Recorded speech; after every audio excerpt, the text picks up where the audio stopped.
Nessa aula iremos inserir dados pré-cadastrados do nosso diagrama de pessoas. Lembrando que na aula anterior a gente criou de fato o nosso diagrama de pessoas. Mas, Matheus, para que eu vou querer inserir dados pré-cadastrados num diagrama? Serve para duas coisas essa questão de inserir dados diretamente no nosso diagrama, tá? Uma delas é para testar de forma mais rápida o nosso sistema, e a outra é porque algumas tabelas elas precisam de dados pré-cadastrados. E o teu usuário final não vai cadastrar, não tem necessidade de ele cadastrar.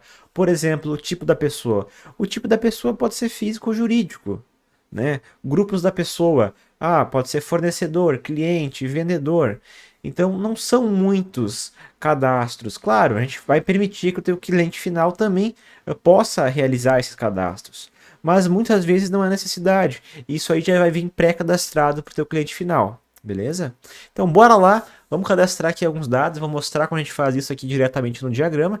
A gente tem aqui nossas tabelas. Ao passar o mouse em cima das tabelas, a gente tem essa orelha, vamos chamar de orelha, tá? Onde a gente tem aqui algumas opções, tá? E dentre delas a gente tem aqui a opção, por exemplo, de inserir dados, que é esse ícone desse tonel aqui. Então a gente clica aqui em inserir dados e aqui no caso a gente tem para inserir dados no tipo de pessoa. Então olha só, a gente vai informar o ID, ID1, ID2. No ID1 a gente vai colocar aqui física e no ID2 jurídica, tá?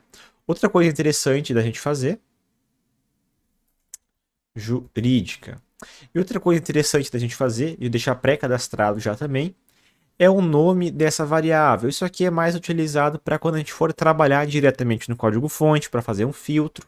Então a gente pode relacionar uma variável do nosso código-fonte, tá? Uma variável lá de uma classe de modelo. Mais para frente a gente vai entrar nesses assuntos de classe de modelo, o que é cada coisa.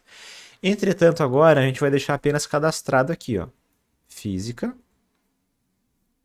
e jurídica, sem acento, sem nada, tudo letra grande, tá? Então, nome de variável, aí no nosso código-fonte, quando a gente for escrever tipo cliente, dois pontos, física, ele vai trazer para a gente esse ID1, beleza? Então serve para isso. Então aqui a gente acabou de cadastrar dados no tipo de cliente e vamos cadastrar aqui uns dados também no grupo da pessoa. Então aqui, grupo da pessoa, vamos colocar três grupos, 1, 2, 3. Vamos colocar aqui clientes, vendedores, fornecedores, tá?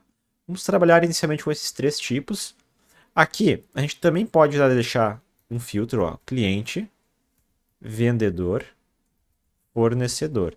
Isso aqui vai ser muito importante, esses filtros aqui. Mais para frente no nosso curso a gente vai utilizar esses filtros para fazer, por exemplo, uma combo de seleção para trazer apenas clientes, certo?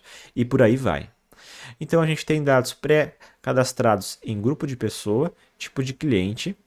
A gente também pode deixar uma pessoa pré-cadastrada, tá?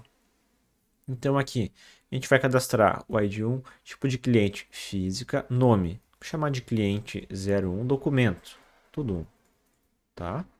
Então a gente vai deixar cadastrado um cliente, pode cadastrar também um vendedor, vou chamar de pessoa física, vou vincular também um usuário do sistema que vai ser o administrador, vendedor 01, documento, tudo um, e o resto a gente pode deixar em branco porque não é obrigatório, tá? A gente salva. E agora então a gente tem dados pré-cadastrados, tá? Lembrando que esses dados eles vão ser inseridos de forma automática quando a gente for testar o nosso sistema e também na hora da instalação do nosso sistema.